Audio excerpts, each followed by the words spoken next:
Yeah. This is Ed. It's 5 p.m. in San Diego on November 25, the year 2024.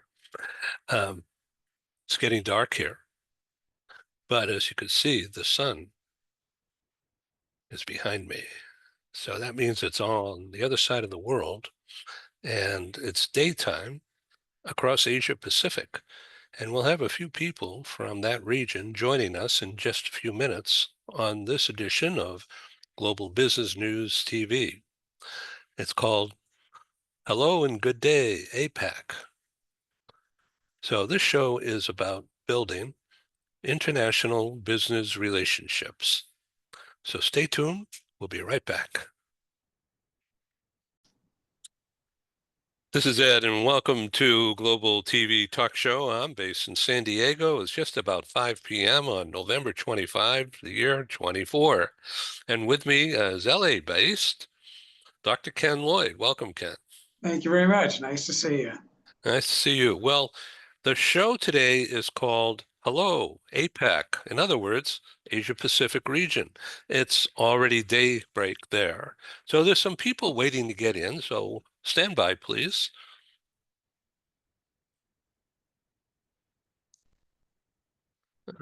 They'll all be joining us momentarily now. Dr. Ken Lloyd, why don't you quickly just say hello to the audience that's out there? Hi, audience. Nice to see all of you, and hope you'll enjoy today's discussion. My background is in organizational behavior, organizational development, having consulted for many years, taught part-time in the UCLA MBA program, and written several business books dealing with people at work. Most recently, the newest one is another dummies book on performance appraisals. It's a new edition of the first one that I wrote about 9 years ago. So thank you. Thank you for inviting me to today's discussion. You bet, Ken. And so I want to introduce people that are on early with us. First of all, Miko in Kobe, Japan. Miko, welcome, my friend. And you are CEO of the All Japan relocation. And my screen is kicking up here. 1 minute, please. Sorry. Okay, there we go. Hi, Amiko. Welcome.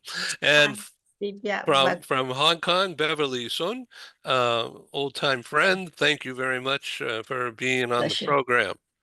And Michael Piker in Tokyo, good friend, been interviewed by me a few times and is very well known in global HR and top-level thinking for very large organizations.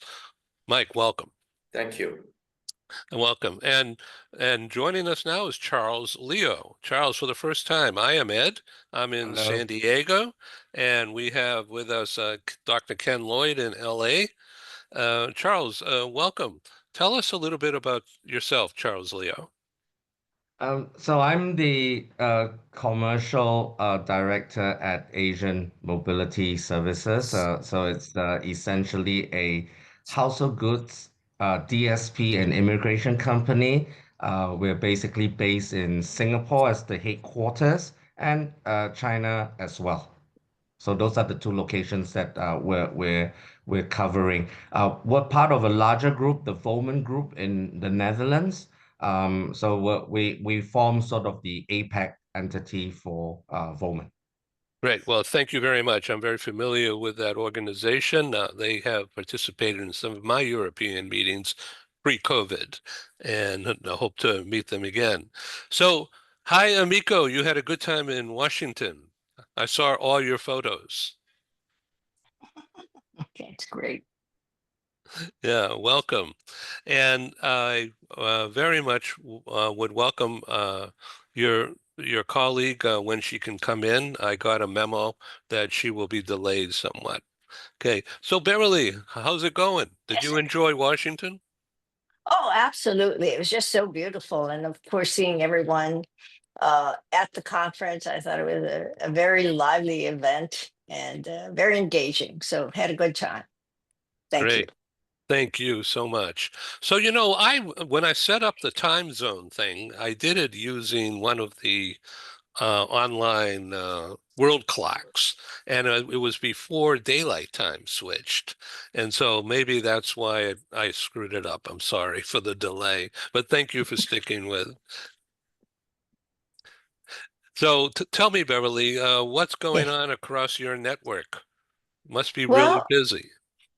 yes, we have. In fact, we, as you know, for Asia, I think we're a little bit slower in respect of being a little bit more conservative about COVID. So finally, and there've been some other, I think, geopolitical issues that have been occurring. And my thought process was once the elections were over with in the US, then things would start rolling everywhere. And that seems to be the case for us. So we've been quite busy in the region. It's just the beginning, I think, but it's encouraging to see that companies are I think now revisiting this region. And so we've been busy. As you know, we also cover all of China. And so the activity it has started, particularly with immigration. So that gives us a very strong indication that people will be returning. They may be coming from more diverse groups globally, which I think is always interesting and more exciting to see the emergence of diverse teams. This past year, we've been very active in Taiwan, and I think it's been exciting again because I have never worked with a group that has been so diverse at the ground level in terms of its staffing. So it's been fun. Oh, that's very interesting. So I want to reintroduce now Dr. Ken Lloyd. He has been on several of our programs and has guided me in my thinking about what it means to be a business writer and consultant after many years at the top level of a very large company. Ken, why don't you take the floor here and talk a little bit in depth about your global HR experience and the fact that you now have the second edition of Performance Appraisals and Phrases for Dummies. Well, I would fall into that category, but somebody like Michael Piker would not. He knows all this stuff. So, Ken, meet Michael. Well, yeah, so nice to meet Michael, and frankly, all of you. It's quite a gathering. I'm looking forward to hearing your thoughts. My work internationally has really been with various companies that have an international presence, as opposed to working literally in another country. I've worked in my entire career in the U.S. International consulting on the ground in Canada, and working with companies based obviously in other countries. And it's so interesting, when I hear Beverly talking about diversity and how important that is in so many respects, and going beyond the traditional understanding of diversity. And we're even talking about neurodiversity these days, and moving beyond race, color, religion, gender, sexual orientation, and so forth, to really be committed to diversity and recognizing the kind of strength and effectiveness that brings to organizations, as well as enriching the lives of the employees on an individual and team basis. My background is in org behavior and org development. Went to Berkeley as an undergrad, UC Berkeley, and then UCLA for a master's and doctorate in the area that I just mentioned. I was in consulting for many years, had my own practice, joined a client firm, and stayed there for 18 and a half years, which I didn't see that when I joined, when the president of the company and this client company said, "You ever think about joining a client?" I thought, well, that would be interesting. And I really like them.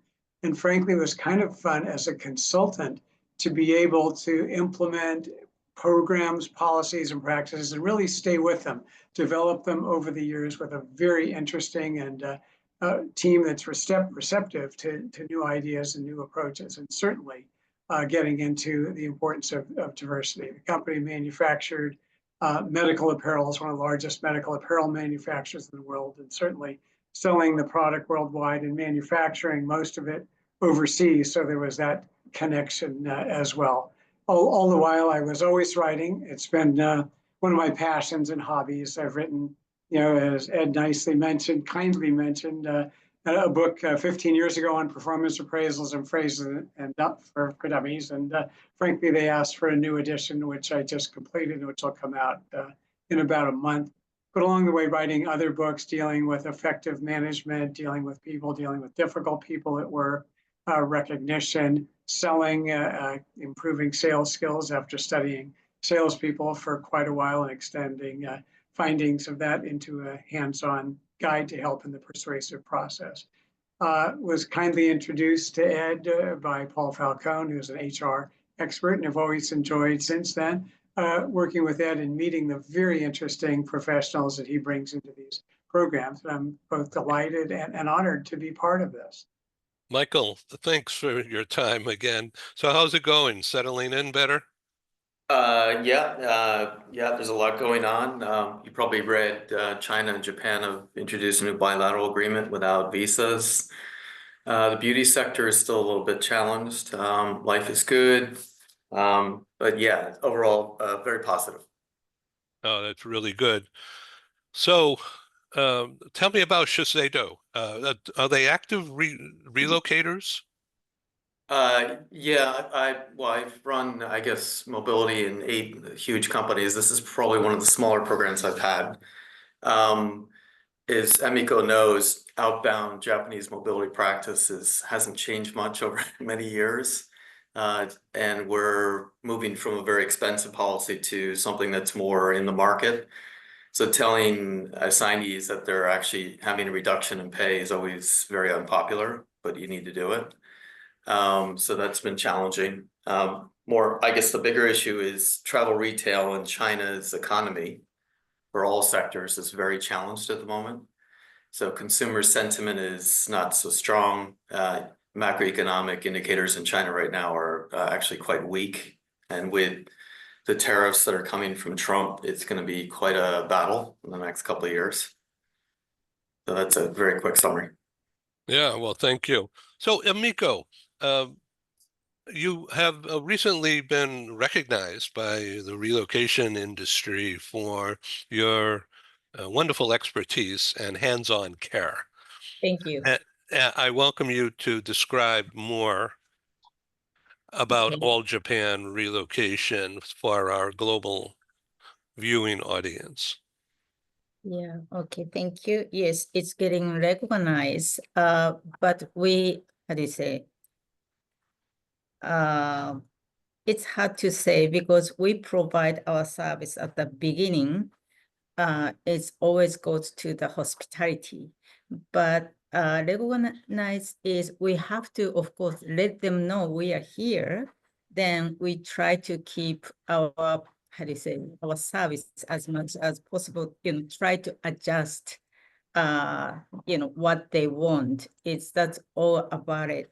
And then people like us, then we have a repeated customer, then again, it's getting noticed. And now it's luckily after we, last month, as you know, I went to US for the WERC, and we have lots of chance to meet inspiring all the leaders and people, and we joined the event, and including, Charles, we met there at the last day, and we also at the met in event, and then we exchange all the ideas, insights, and then we can run them, how do you say, I realize it's different from the, how do you say, I should say country or region, and especially Japan, it's like, and also thank you, Ed, I had a chance to meet Michael, and in spite of he is such a busy person, and I know he has a so busy schedule, but since I had a business trip to Tokyo after WERC, so it's kind of courage, brave. I had to ask him because I know he's a so busy person. So, but since only the 2 days I have available, so I asked him, and he's nicely, I could meet him. I could visit Shiseido, and that's very inspired me. He told us at the moment right now is also nice, and it's many challenges Japanese company we are in Japan and providing service in Japan, but most of the it's so much different. So that's why we have only less Japanese company. It's providing service. Japanese company don't provide as much as compared to a foreign company. That's also challenge for us too. Interesting. So I see Ellie is here. Welcome. You're on mute. Sorry. Yeah. Hello. Nice to let me in. I have the customers coming soon, but maybe I can join for a few minutes and come back later. Thank you for letting me join anyway. So I'm carefully listen what you guys are talking about. Yes. Well, we're introducing ourselves and about the recent experience of Amiko and Charles in Washington and Beverly as well. And so your role is as CEO of leasing, right? Yes. And so what does that mean? Describe, please. Okay. My company, Tokyo Lease Corporation, is renting furniture to expats who are visiting in Japan for about 2 to 3 years. And we rent extensive amount of furniture to any project.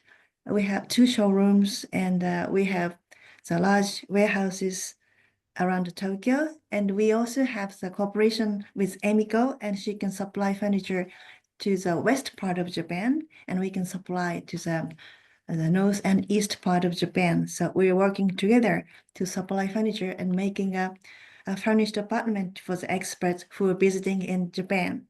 And that's what I'm doing. Yeah, well, thank you. Welcome.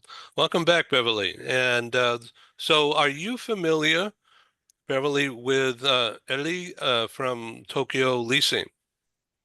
Yes, I know Vivari.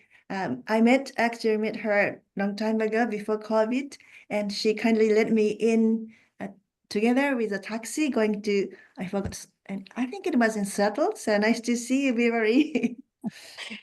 Always serendipitous. Am I on mute? I hear you.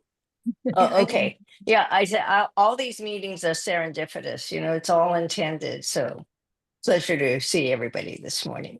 Yeah, that's great. Well, welcome. I'm glad you're able Thank you. to do this. So the purpose of this is to have a conversation about trends in the industry and using this platform, this microphone, if you will, to not only communicate with the people on the screen, but our audience will be global and pretty extensive worldwide as a result of our established network through LinkedIn primarily, and Facebook and YouTube, and our own Global Business News established network. Across the world, we will distribute the recording of this program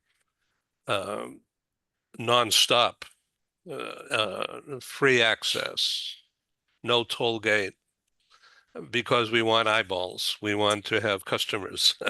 And if we put a toll gate on it, it may bring in some cash, but it keep away more than we want to talk with. And welcome back. Anyway, that's the end of the sales pitch about, as you can see behind me here, Global TV Talk Show. We have plenty of eyeballs on multiple programs. Dr. Ken Lloyd has been on several programs the past year or so.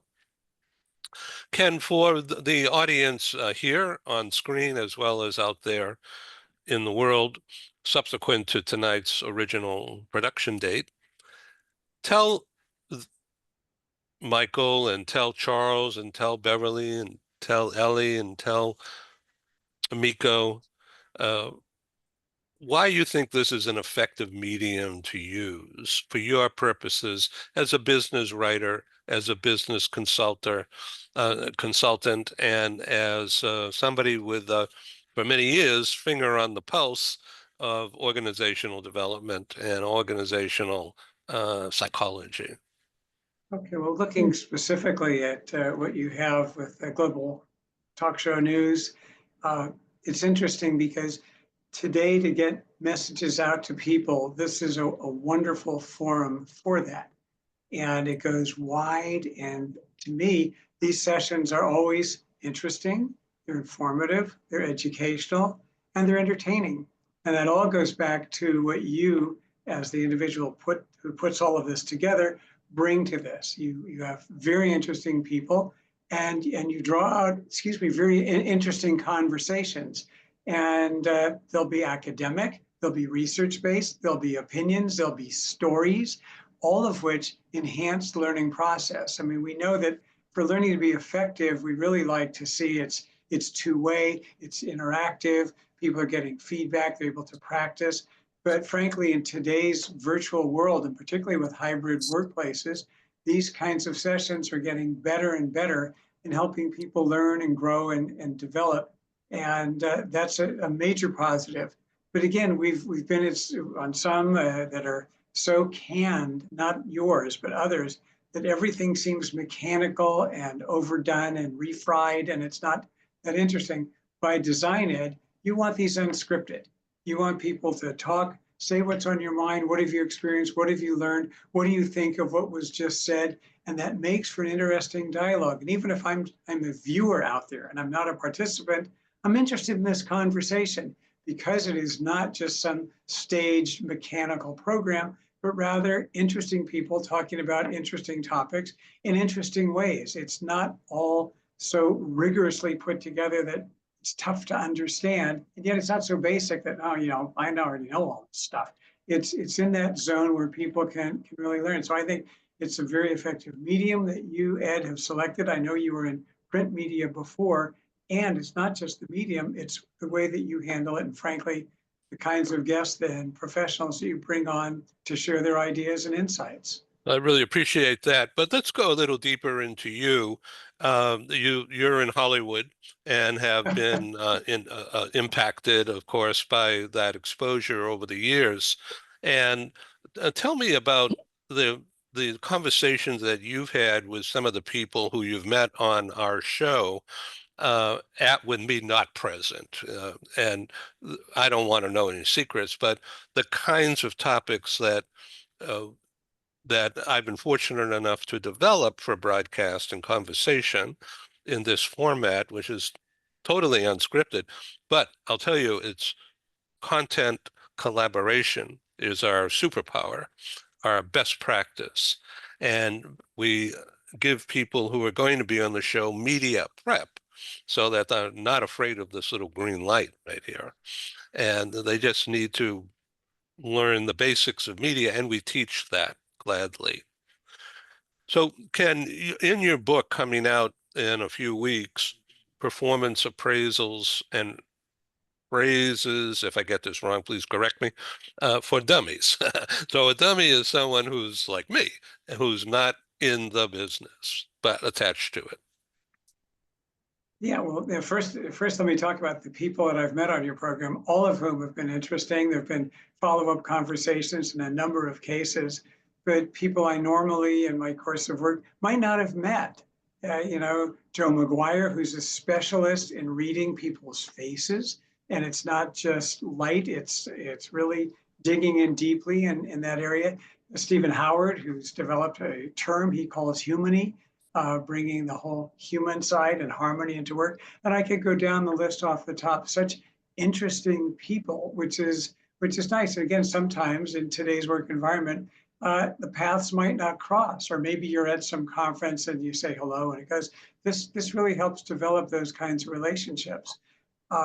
Dummies in areas across the board. I mean, there are areas where we, not in the pejorative sense, where we all could learn more. And the dummies term it's a term that's not being nasty or insulting, but saying, hey, here's an area where you can get some hands-on useful knowledge and topics that are important today. And that's really what they try to do with Wiley Publishing. And so, yeah, I mean, I'm certainly a dummy in a number of areas, and yet some of the dummies books can really help with that, particularly the range that they cover. For Performance Appraisals, the 15-year-old book was outdated. 15 years and a lot has happened in performance reviews, performance appraisals. They're more typically now not once a year where you shock people. Yeah, 6 months ago, you did a great job on this project, or I really didn't like what you did. And all that does is create stress and difficulty and angst for managers and obviously for those receiving the feedback. So today, performance appraisals they're typically more than once a year. They're supported by continuous feedback, which is really regular, ongoing two-way communication between employees and their managers. They're two-way communication. They focus on employee training and growth and development and the future and their careers. So it's really with managers functioning more as coaches and certainly not as disciplinarians trying to catch people doing something wrong and then providing delayed feedback that has the least impact of any kind of feedback. But it's really designed to help and build the individual, build performance, help the individual move toward his or her career development. It's a very different kind of tool. And yes, if an employee is not performing up to par, they'll get that feedback through continuous feedback, and then they'll get, the term is feed forward, on steps that we can take together to help you build and strengthen your skills and your effectiveness at work. So it's a very different kind of approach. And the phrases are in there to try to not write what the managers specifically say word for word, but to give managers tools and some guidance on, here's some phrases you might want to think about, apply, adapt more personally to the situation that you're in. But at least you're not coming in cold turkey, Thanksgiving expression, coming in cold turkey on how to really write out the kind of feedback and feed forward that you'd like to give to the employee. Michael Piker, this time of year is difficult. A lot of companies are doing year-end things, right? And it's geopolitics is playing into people policies, and of course impacting relocations also. And some people are afraid to be relocated because because of their last name or because of who they are and how they act and look. What do you think? Yeah, well, there's two vignettes here. First, Ken's symmetry around performance. I could talk a lot about that. It's beautiful. Thank you for that overview. Let me just give you a tangible example about relocation, teething pain in APAC. So just 2 months ago, I had to deal with, as you know, a Japanese expatriate kid was killed in southern China. And we have lots of expats in Shanghai and Beijing and Guangzhou and Wuxi. And we had to introduce a new facet of our policy to permit families to repatriate early if they feel angst or danger by living in China. And this is a real issue. We had a Gyaku no Bai, so the opposite issue in Japan, where a Chinese expat child was demarring one of the temples, one of the most famous temples in Tokyo. So there is this tension, being very blunt, between Korea, Japan, and China that's pre-existed for hundreds of years. And what happens is it then suffuses itself in how people move and how people do or do not feel comfortable moving between countries in APAC. And in my Shiseido mobility policy, I had to make an amendment to let people come back to Tokyo frequently because they don't feel comfortable living in China. So this is a really, really real issue that I have to deal with every day. So Beverly, you are dealing with this. Would you please comment?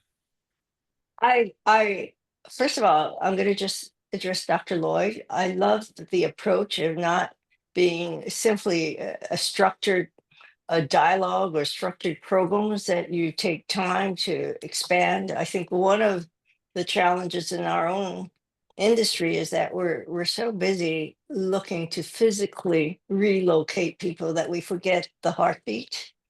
And I think it's extremely important to do assessments beyond the schooling, the needs, and to take a deeper cut into creating programs that help your people to succeed.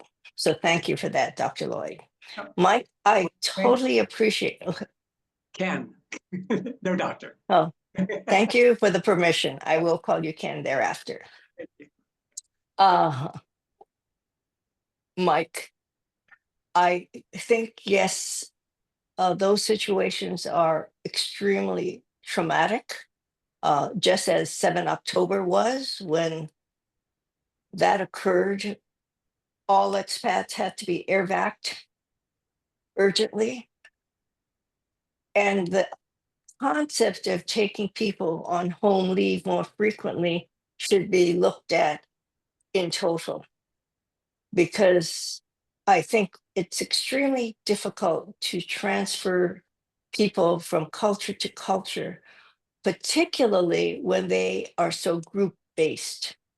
Our families are extremely important. And so that need for connection.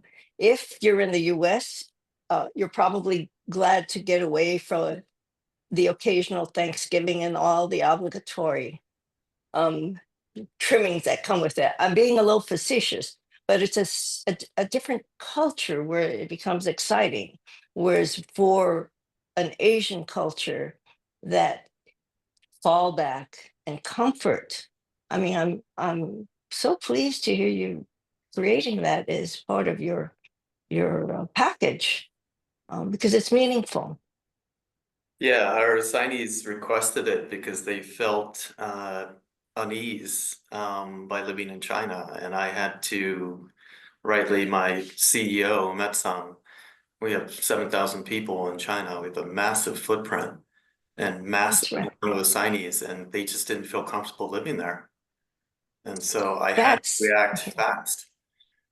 that said, we deal with Asians moving into Asia, and I understand the historical context of Japan, Korea, and China. I do feel, though, that for the most part, with the younger generation, their perspective of newcomers from Korea and Japan is very different. So I would not want to reinforce these tensions, but to find ways in which we can help to integrate the various cultures into China. And I think that's where our focus in relocation can be. I think that's part of a strategy. We shouldn't just be implementers. I work with corporates in creating strategies for entry into a country. And this is such a delicate topic, but a very important, whether you're moving someone from India to Taiwan or from Hong Kong to Taiwan. Precisely. So that overall sensitivity. I love to hear this, that you I mean, focus you've on got that. this symmetry of historic legacy, right? Regardless of where you live, Yes, because I've lived in, 9 countries. But then you've got mobility that has to cut through and actually not be, if you will, reflective of the past, but of the future. And so mobility is a fantastic weapon to actually normalize the world and bring people together, right? absolutely. And that's the That's right. Yeah. penultimate outcome of something that if it's done well and done adroitly, then we have less geopolitical tension because we understand each other better, right? And so, speaking to that, I was preaching to the converted, but we shouldn't let history be a barrier to mobility. So I want Well, to I think say, if I may just jump in real quick, Bev, Michael, the converted, we are used to this, but the actual practice of it is dependent upon one-on-one, who's doing it, and the sensitive nature and the introspection required and the willingness to share personal information with a provider. And then the provider being sensitive enough, or the right word today is empathy, but not screwing it up. Right, Right. Beverly? this is where mobility and HR need to come to the room, and we need to be on the table with your relocation providers. And in some cases, I think relocation providers offers, because they're on the ground. So what may be perceived at a high level may not necessarily be all that is required, or maybe more. So what we look to do is we look to work very closely to understand, and I think profiles of the grouping of employees that you bring in to any country need to be studied more deeply before the transition occurs. We spent a good deal of time with the Siamese prior to their move, with very distinct meetings, very face-to-face. And that's where we're also doing assessments beyond the information given us. And so it's a very tailored. So when we actually are implementing the service, it's not a cookie cutter service, but it's one which is tailored to designed to assist the family for needs that are expressed and unexpressed. And one of them is the culture, the fear.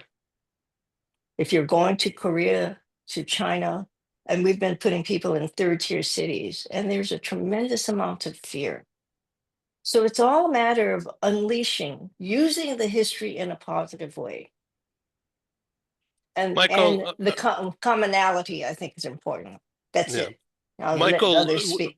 would you like to comment about the dual career dilemma that I know you've encountered that over the years, but have you seen any of that in Tokyo? Yeah, I'll just give you, I'll give you a very tangible personal example. I think you're aware of my friend. So everybody knows I'm gay and I've got a husband who's in fashion. We're legally married, but as a dual career couple, my husband can't get a resident permit because Japan doesn't recognize same-sex marriage. So just as a very simple, frank thing is that I've had as a conundrum. I have a great job, a great gig, but my husband can't work, nor become a resident in Japan. So we finally got the exception. I think one of my staff just told me right now, which is great. But then the next step is, can he or she, or be it opposite or same-sex couples, be employed cohabiting with, let's say, somebody who's been posted themselves.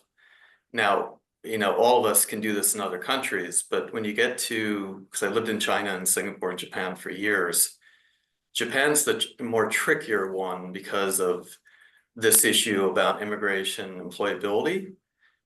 But a lot of companies, including mine, Shiseido, we do provide dual employment support, CV assistance, networking, interview prep, media training, network aggregation. So lots of great companies do that, both in and outbound. But it comes down to where penultimately can you legally work as a couple? And that varies dramatically across APAC.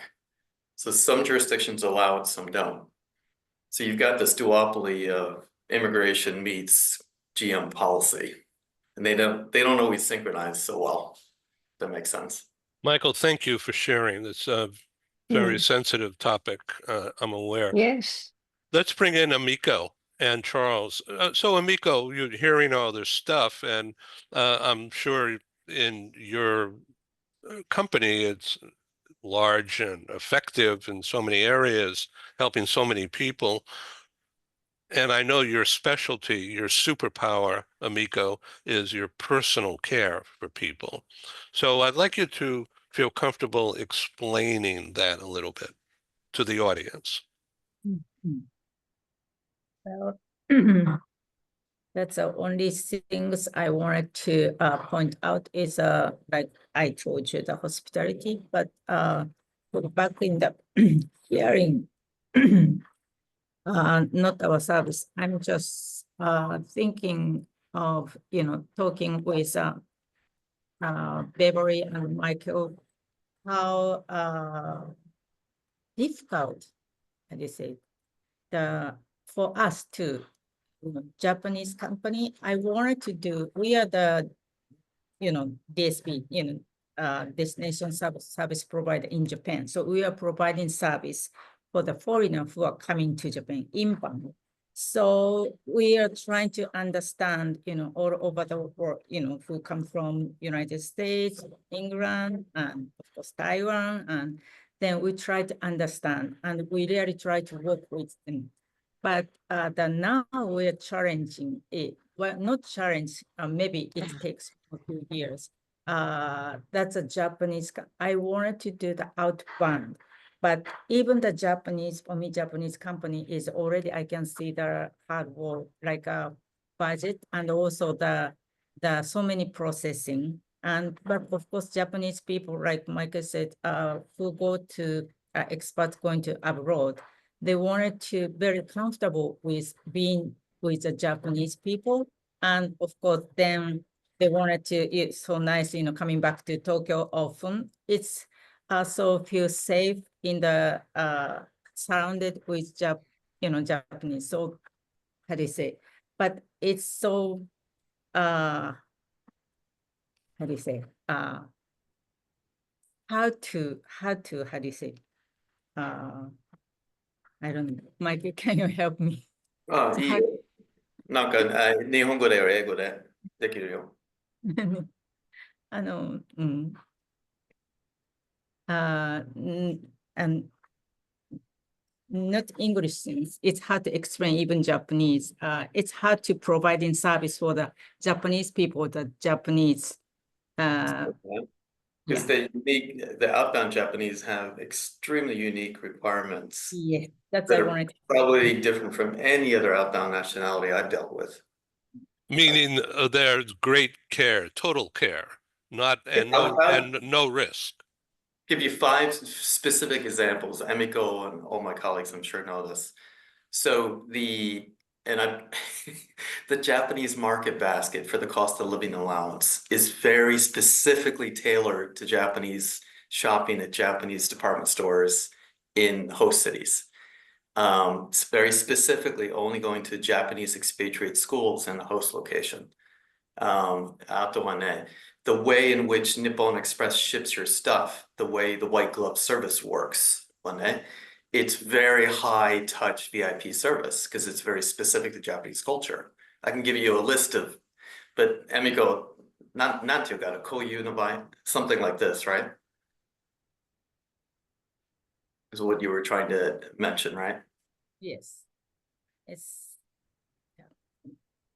Japanese expats have very high demand and very, very high touch. But Tokyo Lease, I know you know this too. So outbound Japanese I've been doing this for 35 years. The Japanese expats are probably another level of complexity. I can't explain it. It's just so unique. even the like. Well, orderliness, right? The discipline, the orderliness is really. So. Even the Saturday and Sunday, if the the shipment arrive in 8 o'clock, have to be arrived in 8 o'clock. Exactly at 8 o'clock. Yeah, exactly. They think that's they plan. So if something different, then they feel so up here and not right, and they feel uncomfortable. And then so that's why all the moving company and real estate, everybody is so well, we think that's normal, but it's too much care. So if it's less, then it's disaster. I get it. Yeah, I understand. Charles Leo, do you want to add to this wonderful conversation? No, it's very interesting. I've been listening in, observing a lot of very insightful information that everyone's sharing. But I do acknowledge that the Japanese market is very unique, and in the 25 years I've been in business, and a lot of my work is into business development, it's always difficult to try and get the attention of Japanese clients because of that uniqueness of the requirements. And I think, Mike, you're right. I do have industry friends and ex-colleagues that are currently at Nippon Express, and I see the amount of detail they go into, right? Right down to having an on-site manager so that someone can speak the language and give that sense of security, comfort, familiarity to the assignee. So So that's very unique. I think it's difficult to scale up, I think, from a business standpoint, which is why I do actually appreciate and also admire a lot of how Japanese firms have been making their businesses work, not only just from a Japanese only perspective, but also in the foreign market as well. But I also wanted to comment on the way in general, when we talk about structure, um, sometimes we get into conversations about maybe we shouldn't be so structured. Maybe we should start to think a little bit about customization, because the diversification or the diversity of the demographics, not I'm not just talking about gender and race. We're talking about age groups as well. A very fascinating fact that the Singapore government released recently was that in a couple of years' time, the largest workforce age group in Singapore is between 60 and 65.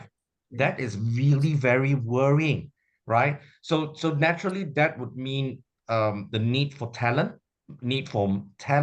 mobilization, really. And when you look at how the Gen Zs are moving, the Gen X are moving, it's very different. So when we have structured programs, we can't cater to everyone.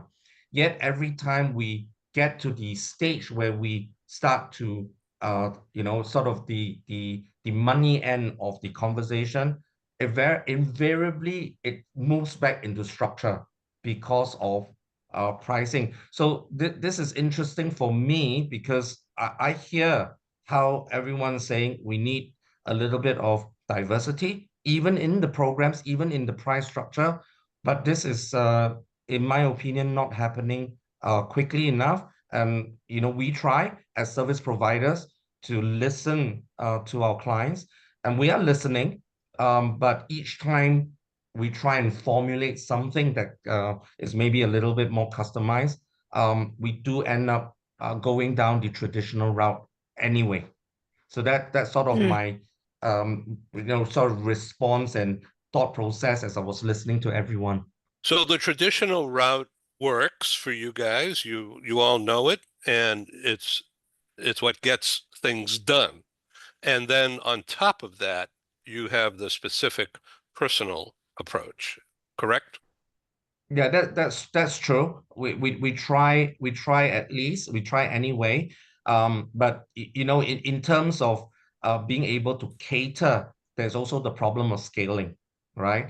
And scaling also has some association and relevance with sustainability, right? We think about sustainability being green, but we also need to think about sustainability from a business standpoint, because clients need service providers. If service providers cannot sustain their businesses because of the inability to scale, right? Then Now, scale ultimately, means doing multiple things that are new. or rather, if you can do this for 10, can you do it for 100 the same way, right? Without raising costs immensely, exponentially, and then essentially making your program not competitive, Well, if you know what I mean. Yeah. that is really a good thing that you just explained. I really appreciate that, because the audience that we have across America, North and South America, as well as Western Europe, they are going to understand that, and they're going to applaud that approach and the willingness to learn how to do new things. Ken Lloyd, you're hearing some of this for the first kind of stuff, this deep dive into the mobility management business, but you see how it's all mental oriented, its impact on people. Oh, absolutely. It's so easy for outsiders to look at relocations and mobility really from the standpoint of logistics. Okay, now let's get our checklist and let's do this or that in terms of housing and in terms of healthcare, instead of, and what I'm hearing much more is this very much people-oriented approach. Let's look carefully at the individuals. Let's look at the culture. Let's look at the match. Let's do some real planning with the individuals before this. And that is going to facilitate any kind of mobility that is ultimately put in place, as opposed to just looking at, here's the timing, here are the priorities, let's do this, that, and the other. To me, the other side also, and I'm hearing it referenced by both Charles and by Mike, is the question of various generations in the workforce. You mentioned, the largest group to be 60 to 65 in a matter of years, but we have very different generations there. And I'm sure my guess would be that they look at mobility quite differently in terms of that prospect. So that would just be as part of this focusing on the individual, if you will, as Ed mentioned, the psychology and sociology really associated with these kinds of moves. Are there, just as I could pose it as a question, differences that you're seeing, for example, between sort of Gen Z and perhaps those that are in the 60 to 65 range, or to be in that range quite soon? Do they approach mobility differently? Do you have to approach it quite differently depending upon generational factors? Yeah, definitely can. The reality is the Gen Zs don't want human contact, right? And you do sometimes need to figure something out so that you strike that equilibrium between the service orientation as well as leaving them alone enough so that they won't feel frustrated. On the other hand, if you start to look at the Gen X's and maybe some of the remaining boomers that are still in the workforce, then really these guys are all about communication, face to face, and I think we're more used to that than the Gen Zs and even some of the millennials, if you like, and how little contact they want and everything in a digital format. So it is, and it's getting hard as well to find, for instance, field consultants that would run with the program on the ground, on face to face, that are in that same age group that would appeal to the Gen Zs. A lot of our field consultants, for example, are 40, 50-year-old expatriate wives, for instance, that is looking for some part-time work and having some familiarity with local nuances already, to then provide a dual perspective of themselves being already an expat, but having lived in Singapore, for example, for many years, and then bringing that familiarity to the assignees. So then where do we find Gen Z field consultants, for example, and then if you have to go down further the profiling, then do you need to get a German Gen Z to deal with another German Gen Z that is relocating? So there are a lot of these factors that sometimes are really difficult to mitigate. Well, Michael, Yeah. how many hours a day do you work? Well, Emiko and Ari, Japan is typically 12-hour days. But Charles's point is so eloquent and so well crafted. I mean, so you've got talent mobility versus duration-based mobility. We've talked about this for eons, but the millennials like DIY assignments, right? So they like to put on a backpack. They like to go to Singapore. They don't want a high-touch model. You just give them a wad of cash and you're off on the plane, right? But that is one of the talent mobility types that should be focused on, and the touch service for the DSP and the RMC is different. But even the talent compendium to address that group is very different than the boomer high touch, typically exec with high VIP add-on mobility benefits. But it's okay to have 4 different talent constructs that operate interdependently, but they're very different. And the way you touch those assignees is very different. So it's talent-led, not duration-led. And not a lot of Japanese companies do that yet. I'm trying to do that at Shiseido, which is one of the oldest companies in this country. But it's a tough slog because it's a very different mindset shift. And I've done this at other gigs. But to Charles's point, DIY is the way to go. Millennials, that's the way they want to move. Low touch, give me some cash, and I will do it myself. And they're okay with that. They're cool with that. So how much, this is an off-the-cuff, unrehearsed program. So what percentage of those that you just mentioned, the DIY, fail, Michael? Actually, surprisingly, they don't, because here's the crux of the issue, right? We spend an inordinate amount of time on the most expensive boomers, the upper right talent type, assess them, look for, but if the DIYs really want to go, it's self-led, not company-led. And the success rate of that proportionally is higher than company managed assignments that are traditional. So you've got this diametric opposite of all the time and effort to move and choose selectively and appropriately versus those that just go when they want to go. And the latter actually are more successful, ironically. So maybe- in these Asia Pacific moves, people don't drag their furniture around, do they? Very Yeah, Less and less, less and so. less. Yeah, less so. Yeah. Yeah, and You know, so Less and less. everyone wants to it be doesn't asset make light. sense.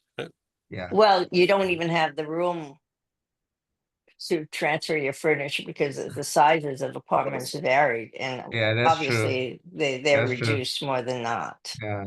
Yeah, Yeah. that's true. Square footage. I think it's Yeah. similar. Well, It's similar in Hong Kong. It's similar in Japan. It's similar in Singapore. You know, it's shoebox type apartments on the rise, really. Yeah. So I've mhm. been doing research for this program's development, and it will be a long-term process for sure. But I've noticed that there is a huge amount of company presence in Singapore, and that is got to be magnetic more than ever now. Beverly, would you agree to that? I would agree to it. I think there were some issues during COVID, which led to Singapore being, in addition to its own growth and being a stable community. But COVID did drive many of the companies to go to Singapore, where other countries within the APAC Asia were more draconian in their approach to COVID. We've seen that ourselves. And I think what's happened, though, I do feel, with all due respect, that Singapore wasn't prepared for that influx of people moving there.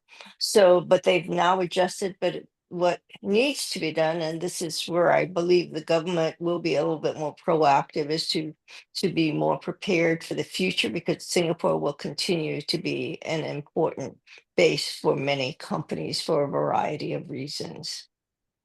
It does, if China is your market, it is much more challenging to work from Singapore than it would be with some of the other countries that are closer. So those markets will eventually develop as well. And so that's my take on Singapore, but it's been an important location during this medical crisis. So And interesting. Charles, you Yeah. can maybe address that better, because you're right there in the Yeah, spot. I think the thing that's working well for Southeast Asia, in particular, you know, you've got that economic cooperative region known as ASEAN. They've created the Regional Comprehensive Economic Partnership. That's really to have an agreement between ASEAN and 6 key countries within the region: China, Japan, Mhm. Korea, Australia, New Zealand. And so what ASEAN is doing it really is to look at, for instance, a country like Singapore, where you've got quite a fair bit of knowledge base, but a dwindling pool of talent. And you've got the rest of Southeast Asia on the rise, obviously with better birth rates and a growing population, but the lack of knowledge, right? And what this cooperative strategy is trying to do is to try and build that cooperation between, I have the knowledge and I'll try and transfer that knowledge onto a location where it's still growing.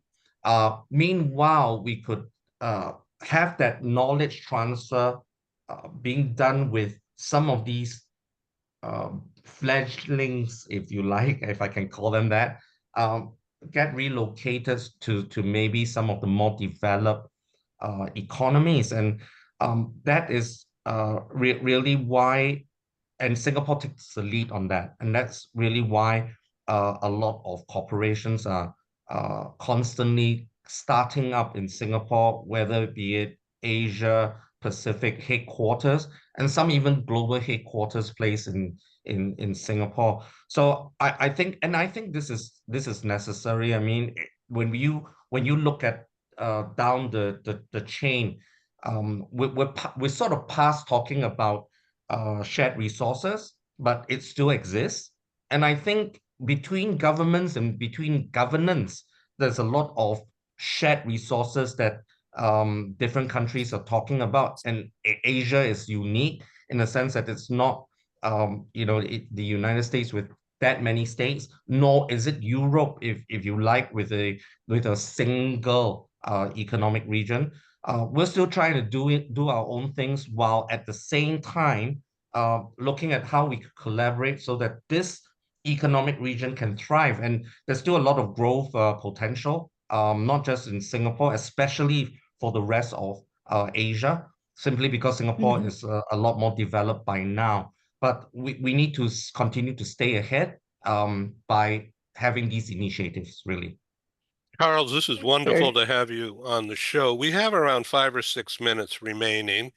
I want to make sure we are covering what we should. Amiko, if I could please ask you for comment, as you've heard me on the programs before, and now you're hearing me again. But I just want to ask you for your take and your approach of this information.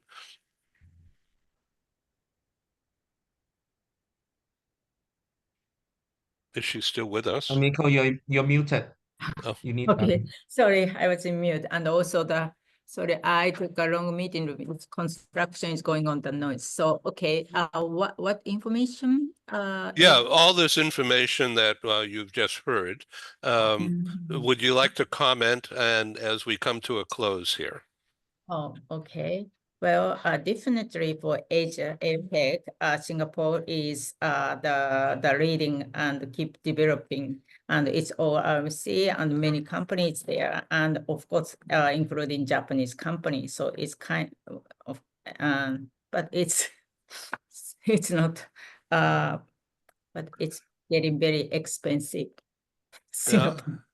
Yes. Of course, right. You Indeed. know, that everything. Indeed. Yeah, interesting. Well, thank you, Michael, for your insight and your sharing of such personal information. Ken Lloyd, would you like to help me summarize here?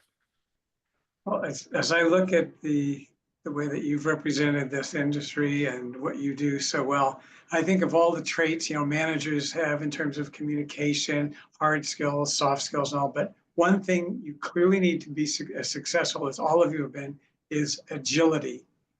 The ability to handle change. You're in such a dynamic field, all these variables constantly hitting you. I take my hat off to you and just say, I'm so impressed and in awe of what you're doing and how you stay on top of all of these variables, because this is not, you go into work knowing what to expect. It's working with a constantly moving jigsaw puzzle. So I think the agility on top of the professionalism, skills, and managerial and leadership and planning and organizing, your ability to handle the dynamics of this industry is just quite inspiring. And I thank you for sharing that with us and certainly with Ed's larger audience out there. Yeah, thank you. Ed, I'd like to thank you. I love the diversity of this platform. First of all, I have great respect for anything to do with psychology. I think this is the root of understanding the needs of our families. So I appreciate your presence here. And Mike, just as Ed said, so being so honest and frank about your personal challenges, but also I think your overview is extremely valuable for us as a provider. And of course, my colleagues in the area. I always love meeting with patients. On December 12th Thank you. in New York, thank you. I'm honored to be able to produce an in-person global HR conference that's being hosted by the U.S. headquarters of HSBC. And this is the first time they're doing it with me in New York. HSBC in London has hosted me 3 times, and we'll do number 4 this April. What I've learned from that experience at that level with that big stage, if you will, is to step up, upskill, reskill what I'm doing. And now everybody's doing that. And so the whole level of the industry across borders, across time zones, across industries, across silos has evolved fairly quickly and in a smart way. In our New York event, our key topic of the day is psychological safety in the workplace. And what's the workplace? Office, remote, at home, and on assignment. Okay. What's the psychological safety? And Beverly, you and Michael, and Charles, you just touched on all of those. And so without me even prompting it, you just got into that. And that's cool, very cool. So the psychological safety in the workplaces is going to be expanded to become a psychological contract between employee and employer, and with the employee in parens, the family that goes on the assignment. Because if the dual career dilemma blows up, the company's going to lose millions and goodwill, and the employee might have a crashed life. And that means potentially lawsuits. And what a mess. And so this has become the biggest topic. And 12/12 in New York, it's going to be recorded and Zoomed. Of course, it will be midnight and beyond in Asia Pacific, but it will be recorded. And then we'll take that topic and move it around the world as well. Excellent. Now, I'm not the expert. I'm just a moderator and the builder. No. But we have a New York-based psychiatrist and a psychotherapist who's going to help me live. And then from London, virtual, will be a business psychologist, Heather. And she's the one who wrote that wonderful report on the dual career dilemma with the Permits Foundation that has won all these awards. Yeah. And so I'm really honored to have them. And then in the afternoon, we'll be talking about the new way of handling relocations. And Professor Benjamin Bader from England is going to help me lead that discussion. And Ken Lloyd is going to be involved in that as well.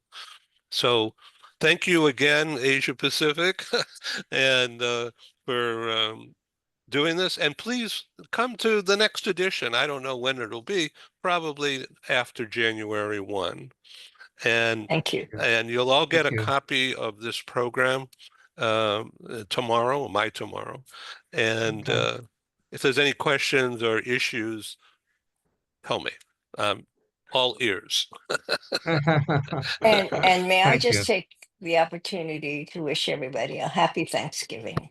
It's my favorite holiday. Yeah. Happy Thanksgiving. Thanksgiving. Yeah. So as a matter of fact, we're here in San Diego. We're meeting in an Italian restaurant, and so that's a diversity. Sausage. On pasta. I like that. On pasta with Chianti. Cheers. Sounds good to me. Okay. Thank you. Thank you, everybody. Thank you, guys. Thank you. Well, everybody. Bye. Thank you. Yeah.